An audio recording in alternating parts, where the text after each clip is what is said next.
juga Mas Ida mengunjungi Pulau Aceh dengan beberapa kegiatan.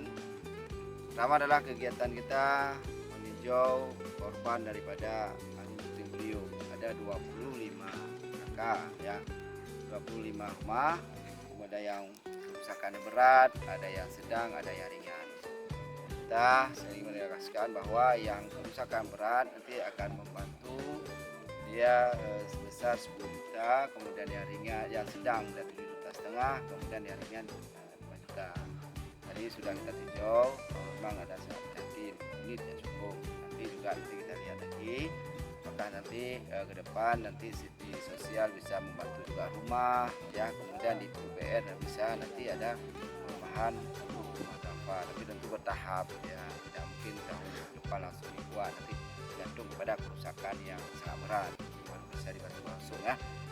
Kemudian kegiatannya juga sekalian membawa sembako sudah Aceh besar, kita ada 25.000, 17.000 yang kita salurkan, dan salah satunya adalah 400-an itu yang Aceh besar. Kemudian ada sembako provinsi, kemudian kita berikan masa panik, ya, kemudian juga kita berikan untuk korban banjir. Dan saat ini kita bersama dengan Pak Dandim meninjau sawah dalam program ketahanan pangan musim Gadu 2020, di mana kita memberikan kepada masyarakat pajak sawah yang gratis, kemudian juga bibit yang gratis. Jadi kita lihat apakah bisa kita melaksanakan Gadu di Pulau Aceh ini, persediaan air sangat cukup dan masyarakat mendukung bahwa ini untuk kita laksanakan.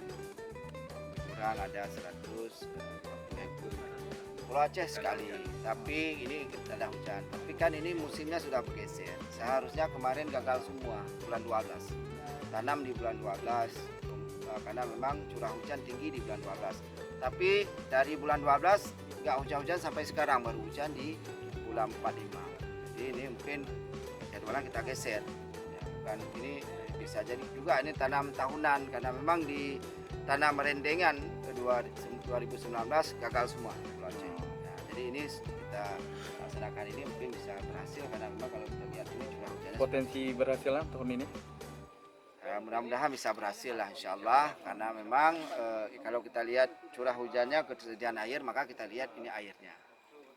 Ini Pak, sudah ada air. Ini penanam ini juga bagian rutinitas tahun atau karena COVID ini kita galakkan di Pulau Aceh ini?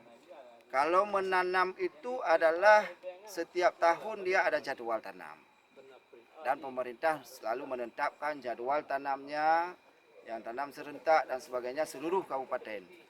Nah, untuk tahun ini tanam gadu itu adalah tanam yang kita laksanakan pada bulan 5 ya, setiap tahun. Untuk tahun ini karena memang dalam kondisi Covid, pemerintah bekerjasama dengan Dandim, dengan Kodim melaksanakan untuk supaya ketahanan pangan ini masyarakat supaya mau dia turun ke sawah, kan mungkin ada yang tidak punya modal dalam tahun ini. Ya, kemudian kita bantu juga karena ini dunia usaha ya, usaha masyarakat untuk ketahanan pangan ini kita gratiskan untuk pajak sawah dan juga untuk bibitnya. Ini berarti sama seperti program di daratan ya? Iya.